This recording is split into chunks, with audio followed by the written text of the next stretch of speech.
आप सभी को जय यीशु। प्यारे बच्चों, मैं आप लोगों को आज के विश्वास प्रशिक्षण श्रृंखला पुस्तिका 7 में हार्दिक स्वागत एवं अभिनंदन करता हूँ। आइए हम सभी आज के ये अध्ययन आरंभ करने के पहले एक छोटी सी प्रार्थना के साथ हम ईश्वर के करीब आए। मैं आपसे निवेदन करूंगा, आप अपने हाथ जोड़ेंगे और आंखें बंद करेंगे। हे प्यारे प्रभु यीशु मसीह, हमारे सृष्टिकर्ता, हमारे ईश्वर, एकमात्र भगवान, हम धन्यवाद देते हैं बीते दिनों के लिए। आपने हम सबों को अच्छे स्वास्थ्य प्रदान किया, हमारे साथ दिया, संभाला, और साथ ही साथ विशेष करके हम आज आपसे दुआ प्रार्थना करते हैं कि आज और आने वाले दिनों में आप हमको बुद्धि और ज्ञान से भर दीजिए, ताकि हम आपके वचन को अच्छी तरह से सुनकर, पढ़कर और समझकर हम अपने जीवन को पवित्रता की ओर आगे बढ़ाने में सक्षम बनेंगे। ये निवेदन स्वीकार कर अपने प्रभु क्रिस्त के द्वारा, आमीन। हेलो प्यारे बच्चों, हमने गए क्लास में अध्याय 3 का पूरा विवरण हमने देखा और मैं आप लोगों को 4 प्रश्न दिया था और बताया था कि आप लोग घर पे बैठेंगे, समय निकालेंगे और हर प्रश्न का उत्तर ढूंढकर आएंगे। तो हम शुरू करेंगे। गए पाठ में जो भी प्रश्न मैंने आप लोगों को दिया था, हम एक एक करके देखेंगे और उसका उत्तर मैं बता दूंगा, और बाद में हम प्रवेश करेंगे अध्याय 4 की ओर। सबसे पहला प्रश्न पाठ 3 का, आप कैसे कह सकते हैं कि एक ही ईश्वर है? यानी आप कैसे कह सकते हैं कि एक ही ईश्वर है? उत्तर है प्यारे बच्चों, जैसे सूर्य समस्त दुनिया के लिए एक है, वैसे ही हम सबों के लिए एक ही ईश्वर है, जिसने हमें सृष्टि किया, संभालता और संरक्षण करता है। दूसरा प्रश्न है, ईश्वर का क्या क्या गुण है? यदि आप किताब में देखेंगे, बहुत सारे अच्छे अच्छे गुण ईश्वर का दिया गया है, और उत्तर इस प्रकार होता है कि ईश्वर स्वयं अस्तित्व है, और ईश्वर दया और प्रेम की खान है, और इतना भी नहीं, ईश्वर पवित्र है, और ईश्वर चारों तरफ विद्यमान है। इसलिए हम कहते हैं ईश्वर अल्फा और ओमेगा। और हमने देखा ईश्वर का शरीर नहीं, बल्कि ईश्वर आत्मा है, और अंत में ईश्वर सभी सृष्टि का स्वामी है, यानी मालिक है। तीसरा प्रश्न है, आप ईश्वर के साथ अपने संबंध में कैसे वृद्धि कर सकते हैं?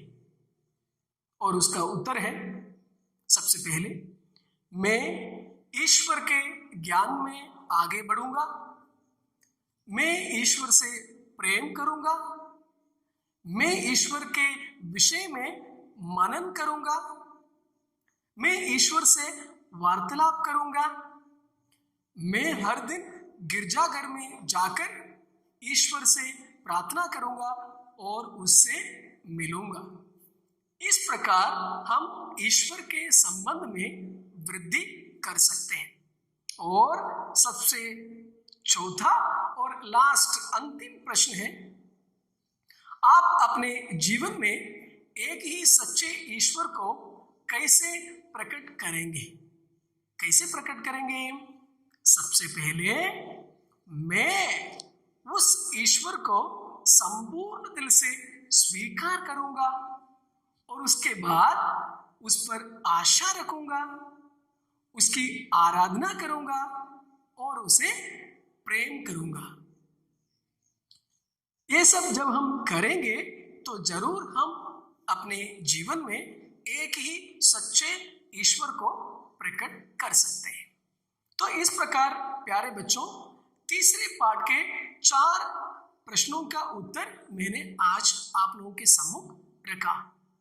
बहुत बड़ी खुशी की बात है, आज हम चौथे पाठ में प्रवेश कर रहे हैं और जिसका नाम है ईश्वर का नाम पवित्र है। आप लोगों को बता दूं कि हमारी किताब का नाम है 10 नियम, इसलिए तीसरे पाठ से ईश्वर का पहला नियम शुरू होता है। हमने देखा तीसरा पाठ है ईश्वर एक है। अभी चौथा पाठ में हम ईश्वर के दूसरे नियम को देखते हैं। वो क्या है? ईश्वर का नाम पवित्र है। प्यारे बच्चों, आज के ये पाठ यानी ये नया पाठ, चौथा पाठ इस प्रकार शुरुआत होती है। एक गांव है, वहां पर एक सुंदर बगीचा है और उस बगीचे में लोग घूम रहे हैं, बगीचे के बाहर भी लोग घूम रहे हैं और तुरंत एक व्यक्ति एक ढोलक बजाते हुए आता है। अरे सुनो सुनो सुनो, क्या सुनेंगे? वो बताता है आज शाम को हमारे इस बगीचा में एक जन समूह या जनता की समूह संपर्क होने वाला है और इस समूह में, इस मीटिंग में भाग लेने के लिए कौन कौन आ रहे हैं? मुख्यमंत्री आ रहे हैं, राज्यपाल आ रहे हैं और भी छोटे बड़े मंत्री लोग आ रहे हैं और सरकारी कर्मचारी भाई बहन आ रहे हैं इत्यादि। यानी इस मीटिंग में भाग लेने के लिए बहुत बड़े बड़े बड़े लोग आ रहे हैं। इसलिए हम जैसे जनता को भी वो व्यक्ति करता है कि आपको भी हम निमंत्रित करते हैं, आप लोग भी उस मीटिंग के लिए आएंगे। मैं जरूर जानता हूँ आप लोग जब स्कूल में बैठते हैं, उठते हैं, 15 अगस्त के लिए बड़े नेताओं को बुलाते हैं, अतिथियों को बुलाते हैं ना, 15 अगस्त, 26 जनवरी, स्कूल डे, दीपावली इत्यादि। तो बड़े बड़े लोग आते हैं तो हम उनको कैसे स्वागत करते हैं, कैसे उनका नाम बुलाते हैं? नाम के आगे हम क्या कहते हैं? मान्यवर, महामान्यवर, श्रीमान, पूजनीय, आदरणीय इत्यादि अच्छे नामों से उनको हम पुकारते हैं। और उदाहरण के लिए हम जानते हैं हमारे देश के महात्मा गांधी, अब्दुल कलाम, मदर तेरेसा, इनको भी उनका नाम लेकर हम नहीं पुकारते हैं, लेकिन उन नाम के पहले हम उनको आदर सम्मान देते हुए कहते हैं आदरणीय, अति आदरणीय या पूजनीय, महामान्यवर इत्यादि। इसलिए प्यारे बच्चों, इस प्रकार जैसे हम इन लोगों को हम आदर पूर्वक हम स्वागत करते हैं, उनके नाम को पुकारते हैं, इसलिए ईश्वर को भी हम उसी नाम से पुकारना है। कैसे? ईश्वर पवित्र है, पवित्र ईश्वर, प्रेमी ईश्वर, अति दयालु ईश्वर इत्यादि। इस्राएली जनता के नेता मूसा ईश्वर से एक दिन बातचीत करता है और कहता है, ईश्वर आप देखो, जब मैं इस्राएली जनताओं के पास जाता हूं, वे लोग मेरे से पूछते हैं ईश्वर का नाम क्या है, हमको बताओ। क्या आप जानते हैं ईश्वर का नाम? कौन? गड्डू? हकरू? नहीं, ईश्वर का नाम कैसे गड्डू हकरू हो सकते हैं बच्चे? निर्गमन ग्रंथ अध्याय 3 वाक्य 14 में लिखा है, यदि आप बाइबल खोल के पढ़ेंगे तो मूसा पूछते हैं, ईश्वर आप हमको बताओ आपका नाम क्या है? तो ईश्वर कहते हैं मेरा नाम सत्य है, मेरा नाम सत्य है। यानी ईश्वर कहते हैं मैं हूं, यानी मेरा नाम मैं हूं मतलब मैं पहले भी था, अभी भी हूं और बाद में भी मैं वही हूं।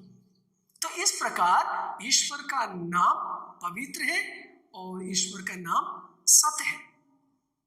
यदि हम बाइबल में पुराने विधान खोल के देखेंगे तो ईश्वर को अलग अलग नाम से पुकारा जाता है।